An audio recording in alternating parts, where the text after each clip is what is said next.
closing in on the 20-game mark. Before the season, where did you think this team would be at right on 20 games, and where do you think they're at now as far as their game?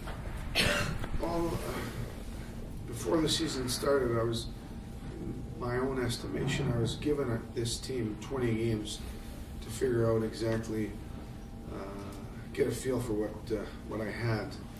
I've been told a lot of things, but you got to live it to see it and get your take on the situation. And we're about where I expected. Anybody coming into a situation, there's going to be some growing pains, and that's what we've gone through, and that's what we're going through. We're trying to get better. We are getting better, and we're going to continue to get better. Has anything caught you by surprise? Has anything surprised you in these kind of 17, 20 game window right now that maybe you didn't expect, or? Can't say, one thing really stands out. Like I knew Lundqvist was an extraordinary competitor, and I knew his preparation was, without reproach. I'd been told about Callahan and his, the leader he was, and the emotional presence that he was, and I've seen those things. I was told different things about different players, and all in all, we're working on getting better, and I think we are. Along the same lines as Dennis is talking about, the guys seem to have an ability where either when you scratch, a healthy scratch like a Zuccarello, or you send Kreider down, the guys seem to rebound, and JT Miller the other night. That being said, what does that say about your communication skills with them, and what are you expecting out of Pouliot tonight? Well, I'm not sure it really says anything about my skills. I mean, I think it says a lot about their mental capacity and their mental strength. I mean, throughout the course of a season, throughout the course of a game, throughout the course of a career, you're going to have some highs and lows. You try and keep the lows as low as possible, and keep the highs going. And some guys, Zuccarello is a perfect example of a guy that you could tell he really wanted it. He was working extremely hard. It wasn't there. His ice time went down. He got benched, and now he's playing on what is our top line as far as generating chances and points, and he's playing on our top power play.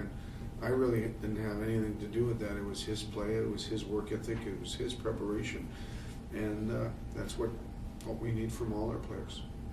How high is your level of concern about Delzato in the back end, and the fact that even when he's had a good night, it seems like it's been difficult for him to sustain it back there? Well, I see a lot of good things from Michael. He's really committed. I see him working extremely hard on the ice. I see him working extremely hard off the ice. He's always seeking feedback from Ulf as far as what he could do better in certain situations. So there's a lot there to work with, and it's our job as coaches to get players to improve, and Michael is no different than any other one of our players. It's our job to get him to become the best that he can be.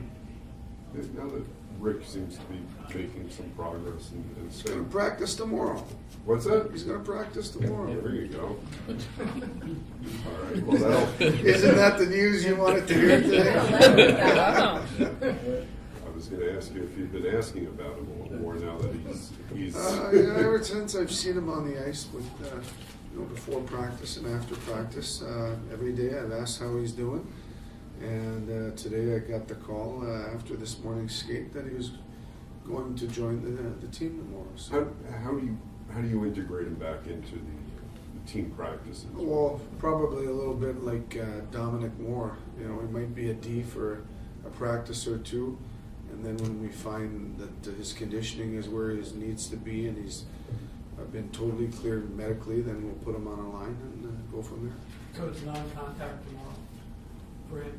You know what? I didn't ask that. Check for you guys. I didn't ask that. I was just told he was going to skate with the boys. Do you have a sense of what happens then after that, or any, a few days down the road, or? I mean, with concussions, you never know. So, he's made some big strides, and hopefully